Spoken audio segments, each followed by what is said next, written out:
Namo Buddhaya, salam sejahtera untuk kita semua. Selamat pagi semua, perkenalkan nama saya Feni Wijaya dan saya dari kelompok 28 Internet of Things.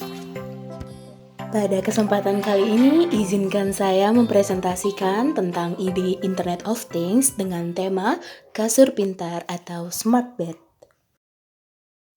Baik, presentasi akan saya buka dengan apa yang melatar belakangi terciptanya sebuah ide smart bed atau kasur pintar ini. Menerapkan pola hidup yang begitu sehat adalah suatu kewajiban kita ya sebagai manusia yang dimana kita selalu beraktivitas setiap hari. Karena itu, pola hidup yang begitu sehat mampu memberikan harapan lebih untuk tubuh kita sendiri ya, agar terhindar dari berbagai macam penyakit yang memungkinkan akan mengganggu keselamatan hidup kita, teman-teman, ya. Oleh karena itu, kami kelompok 28 memiliki sebuah inovasi untuk tempat tidur atau alas tidur kita agar mampu mendeteksi kemungkinan masalah yang ada pada tubuh dan juga pelayanan tambahan lain yang akan saya jelaskan pada slide berikutnya. Disimak ya. Baik, akan saya lanjutkan dengan gambaran umum dari smart bed ini. Teknologi smart bed merupakan kasur yang mempunyai komponen-komponen tertentu dan menggunakan suatu konsep IoT atau Internet of Things sehingga terdapat suatu sistem yang akan bekerja secara otomatis tanpa adanya interaksi manusia ya. Kasur ini memiliki kelebihan yang tidak dimiliki oleh kasur-kasur lainnya. Baik, komponen apa saja sih yang ada pada smart bed? Yang pertama adalah mampu mengatur waktu tidur atau alarm, yang kedua mendeteksi tekanan darah, yang ketiga mendeteksi detak jantung, yang keempat mendeteksi kandungan zat, dan yang terakhir dapat melakukan pijat refleksi. Baik, untuk penjabaran dari komponen-komponen ini akan saya jelaskan pada slide berikutnya. Selanjutnya, saya akan menjabarkan komponen-komponen dari smart bed ini. Sensor yang pertama adalah sensor pendeteksi tekanan darah dan detak jantung. Sensor ini sebenarnya hampir sama pada tensimeter digital masa kini, sehingga fungsinya juga sama, yaitu untuk mengukur tekanan darah seseorang apakah dalam keadaan normal atau tidak, dan juga dapat mengukur detak jantung seseorang apakah dalam keadaan normal atau tidak. Yang kedua adalah sensor pendeteksi organ tubuh. Sensor pendeteksi organ tubuh ini mempunyai konsep kerja yang kemungkinan hampir sama dengan sensor yang ada pada bengkel mobil. Sehingga pada saat kita melakukan perbaikan kendaraan, yaitu mampu mendeteksi kondisi bagian-bagian yang ada pada mobil. Apakah kondisinya baik atau tidak. Dan jika pada sensor pendeteksi organ tubuh ini dapat mendeteksi organ-organ dalam yang ada pada tubuh kita. Apakah kondisinya baik atau mungkin ada suatu masalah sehingga kemungkinan kinerja dari organ tubuh kita tidak maksimal. Yang selanjutnya ada alarm. Alarm ini sama seperti alarm pada umumnya, tidak ada perbedaan yang terlalu signifikan. Sehingga fungsinya pun demikian sama, yaitu kita dapat mengatur jam tidur yang kita inginkan dan waktu bangun kita. Kemudian alarm ini akan berbunyi untuk memberikan tanda ketika sebelum jam tidur dan ketika telah memasuki waktu bangun yang sudah kita tentukan. Baik, yang keempat adalah fitur pijat.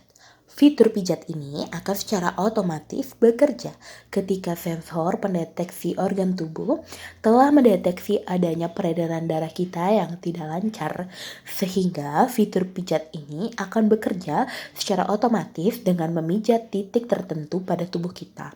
Gerakan memijatnya telah diatur sedemikian rupa sehingga sama dengan teknik memijat pada umumnya yang digunakan untuk mengatasi peredaran darah yang tidak lancar. Selanjutnya yang kelima adalah alat pengolah data.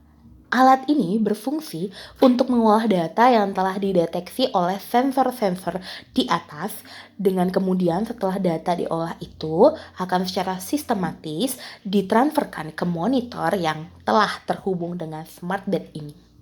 Dan komponen yang terakhir adalah monitor pemberi informasi.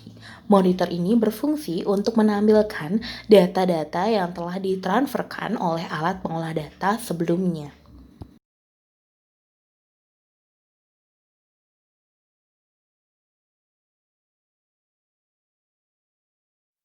Baik, setelah saya jabarkan mengenai komponen apa saja sih yang terdapat dalam kasur pintar, sekarang saya akan memberikan konsep kerja dari smart bed ini secara singkat. Langkah yang pertama, terhubungnya smart bed ini pada arus listrik dan akan otomatis mengaktifkan seluruh pengolah data pada monitor dan sensor lainnya. Yang kedua adalah mengaktifkan monitor yang ada pada smart bed guna mendeteksi masalah atau menggunakan fitur dalam smart bed ini. Yang ketiga adalah sensor yang ada pada monitor akan otomatis menjalankan tugasnya sebagaimana mestinya. Dan langkah yang terakhir, setelah bangun, maka kita akan dapat mengakses kemungkinan masalah yang ada pada tubuh kita atau tidak.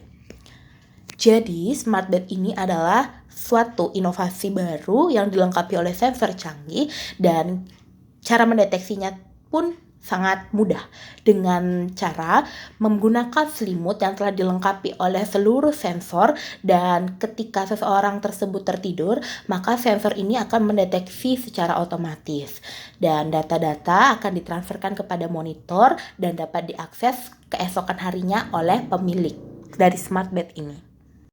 Baik, selanjutnya adalah manfaat dari smart bed ini. Ada 4 manfaat dari smart bed ini yang akan saya jabarkan pada slide berikutnya. Baik, manfaat yang pertama adalah memudahkan kita dalam mendeteksi masalah kesehatan.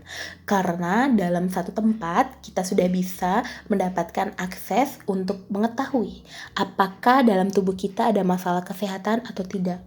Yang kedua adalah praktis dan menghemat waktu karena kita dapat banyak layanan dalam satu tempat. Yang ketiga adalah pelayanan tambahan berupa alarm dan fitur pijat dalam satu tempat. Dan yang terakhir adalah sistem kerusakan akan langsung terdeteksi ke sistem sehingga memudahkan kita mendeteksi suatu sistem apabila terjadi kerusakan sehingga tidak menimbulkan hal-hal yang tidak kita inginkan yang dapat berakibat fatal bagi pemiliknya. Setiap kelebihan pasti ada kekurangannya, maka dari itu saya akan menjabarkan kekurangan dari smart bed. Baik, kelemahan yang pertama adalah harga yang cukup mahal. Semakin canggih dan semakin maju suatu teknologi, maka akan semakin tinggi pula harganya. Karena teknologi smart bed ini mampu untuk memfasilitasi pemakainya. Yang kedua adalah kurang tahan air. Kasur pintar ini memang memiliki banyak sensor untuk mendeteksi kemungkinan masalah yang ada pada tubuh. Namun kemungkinan terjadinya masalah pada smart bed ini juga cukup besar, sehingga kasur ini dikhususkan untuk orang dewasa dan kurang cocok untuk anak-anak. Dan apabila akan digunakan untuk anak-anak, harap diawasi oleh orang yang lebih dewasa. Setiap kelemahan pasti ada solusinya. Maka dari itu saya akan menjabarkan solusi dari kurang tahan air dari smart bed ini. Secanggih apapun teknologi pasti akan mengalami masalah. Maka dari itu smart bed yang telah dilengkapi oleh WR atau water resistant atau memiliki suatu ketahanan air saat terkena percikan yang tanpa disengaja, tetapi tidak menutup kemungkinan suatu saat terjadi hal yang kurang diinginkan. Maka untuk mengatasi masalah ini, kasur pintar ini akan langsung dapat dideteksi oleh alat pendeteksi kerusakan yang telah ada di sekitaran smart bed.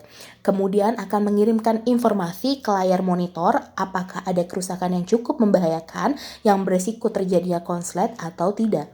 Di kasur ini juga terdapat tombol khusus emergency guna untuk memutus seluruh aliran listrik pada kasur tersebut semisal terjadi kerusakan dan akan otomatis menonaktifkan smart bed di saat itu juga. Selanjutnya adalah kesimpulan. Jadi, smart bed ini adalah suatu rancangan yang memiliki beberapa keunggulan bagi pemiliknya, mulai dari mendeteksi masalah yang ada pada tubuh pemiliknya sampai memberikan kenyamanan lebih berupa layanan fitur pijat dan juga alarm. Apalagi di masa sekarang, sebagian besar dari kita terkadang lupa memperhatikan kesehatan sendiri. Maka dari itu, smart bed ini akan sangat berguna untuk kita di masa mendatang. Terlepas dari kelemahannya yaitu harga yang mahal dan kurang tahan air, tapi smart bed ini akan menjadi hal yang positif untuk mendeteksi kesehatan yang ada pada tubuh kita. Dengan demikian maka berakhirlah presentasi saya pada kesempatan kali ini dan saya ucapkan terima kasih atas perhatiannya dan selamat pagi.